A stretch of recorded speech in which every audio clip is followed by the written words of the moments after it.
La révélation de Jésus-Christ, le message divin pour les temps de la fin. Que Dieu lui a donné pour montrer à ses serviteurs les choses qui doivent arriver bientôt, et qu'il a fait connaître par l'envoi de son ange à son serviteur Jean.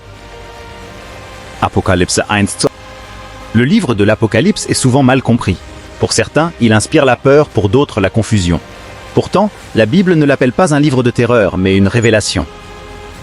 Le mot apocalypse vient du grec apokalypsis, qui signifie dévoilement, manifestation, révélation cachée rendue visible. Ce livre ne révèle pas d'abord l'Antéchrist, les catastrophes ou la fin du monde.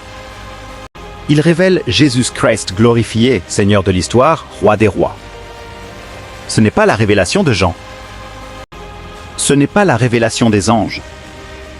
C'est la révélation de Jésus-Christ. 1. Jésus est le centre de l'Apocalypse. Il n'est plus le Christ souffrant de la croix, mais le Christ glorifié. Il marche au milieu des chandeliers. Il tient les clés de la mort et du séjour des morts. Il règne pour l'éternité. 2. Jésus est la parole vivante révélée. Tout ce que Dieu veut dire à l'humanité passe désormais par Jésus. 3. Voir Jésus, c'est comprendre les temps. Sans la révélation de Christ, les événements futurs restent obscurs. L'Apocalypse n'est pas un code secret, c'est une révélation pour ceux qui aiment Jésus. L'origine divine de la révélation. Cette révélation ne vient pas de l'imagination humaine. Elle vient directement du Père. Dieu le Père donne la révélation. Jésus-Christ la reçoit et l'autorise. L'ange la transmet. Jean l'écrit. Les serviteurs la reçoivent. Cela montre que Dieu est un Dieu d'ordre, de communication et d'amour. Dieu ne cache pas l'avenir à ses serviteurs, il les prépare. Pour montrer à ses serviteurs. À qui s'adresse l'Apocalypse? L'Apocalypse n'est pas destiné aux curieux, mais aux serviteurs de Dieu. Qui sont les serviteurs? Ceux qui aiment Jésus.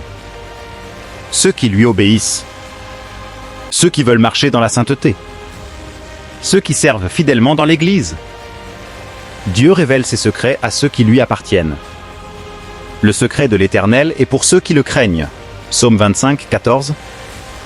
Les choses qui doivent arriver bientôt. La notion du temps prophétique. Le mot bientôt ne signifie pas forcément immédiatement, mais soudainement. Inévitablement. Selon le calendrier divin. Dieu voit le temps différemment de l'homme. Un jour est comme 1000 ans, et 1000 ans sont comme un jour. 2 Pierre 3h08. L'Apocalypse nous appelle à la vigilance, la repentance, la fidélité, la persévérance. Le rôle des anges dans la révélation. Les anges sont des messagers, des serviteurs de Dieu, des exécutants des ordres célestes. L'ange ne reçoit pas l'adoration. L'ange ne remplace pas Jésus. L'ange ne parle que ce que Dieu ordonne. Toute vraie révélation glorifie Christ, jamais l'ange. Un homme choisi dans l'épreuve. Jean était exilé à Patmos, persécuté pour sa foi, isolé du monde. Mais c'est dans l'isolement que Dieu parle puissamment. Quand le monde te rejette, Dieu peut ouvrir le ciel. Jean n'était pas un roi, mais un serviteur fidèle. La révélation de Jésus-Christ n'est pas seulement pour connaître l'avenir, mais pour marcher dans la sainteté, rester fidèle dans l'épreuve, espérer le retour glorieux de Christ, annoncer l'évangile avec urgence. Voici, je viens bientôt. Heureux celui qui garde les paroles de la prophétie de ce livre, Apocalypse 22h7. Seigneur Jésus-Christ, ouvre nos yeux spirituels. Révèle-toi à nous comme le roi glorieux. Prépare nos cœurs pour ton retour. Fais de nous des serviteurs fidèles, vigilants et remplis de ton esprit. Au nom puissant de Jésus, Amen. La révélation de Jésus-Christ n'est pas seulement une information sur l'avenir, mais une transformation du présent. Dieu ne révèle jamais pour satisfaire la curiosité, mais pour produire un peuple préparé, purifié et puissant. L'Apocalypse est le dernier livre, mais le message final du ciel pour une Église qui vit dans les derniers temps. Dieu révèle parce qu'il aime. Dieu ne laisse jamais ses enfants dans l'ignorance. Le Seigneur ne fait rien sans avoir révélé son secret à ses serviteurs les prophètes. Amos 3h7.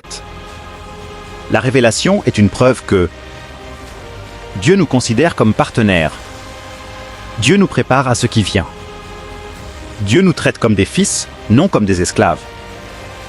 Jésus glorifié, non plus souffrant. Dans l'Apocalypse, Jésus apparaît. Les yeux comme une flamme de feu. La voix comme le bruit des grandes eaux. La clé de la mort et du séjour des morts. Le premier et le dernier.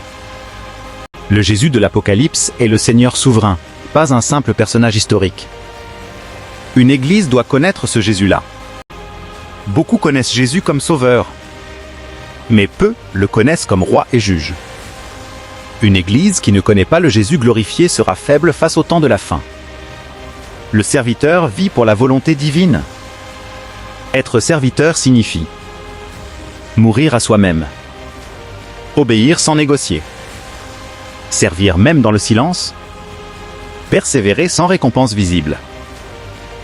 Dieu révèle ses mystères à ceux qui ont choisi la croix avant la couronne. Le mot « doivent » est prophétique. Ce n'est pas une possibilité, mais une obligation divine. Le jugement doit venir.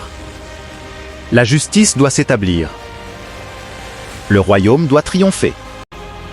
Dieu ne réagit pas à l'histoire, il la conduit. Pourquoi Dieu utilise des symboles? Pour protéger la révélation.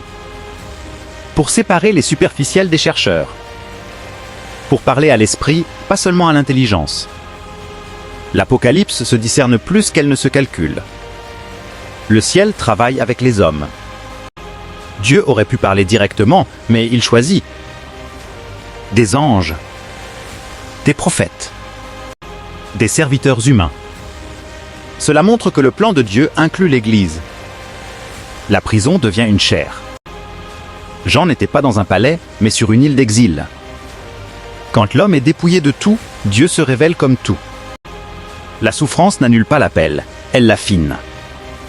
Les derniers temps sont déjà là. Dans l'Apocalypse, le futur envahit le présent. L'éternité touche le temps. Le ciel intervient sur la terre. Nous vivons dans une génération prophétique. La révélation exige la repentance, la sainteté, la vigilance, la fidélité jusqu'à la fin. Celui qui connaît la vérité et ne change pas sera jugé par cette même vérité. Une église sans révélation devient religieuse. Une église sans vigilance devient tiède. Une église sans sainteté devient vulnérable. Une église centrée sur Christ devient invincible. La révélation de Jésus-Christ est le dernier appel du ciel. La lumière pour les temps sombres. La garantie de la victoire finale. L'agneau a vaincu. Le royaume vient. Les serviteurs seront récompensés.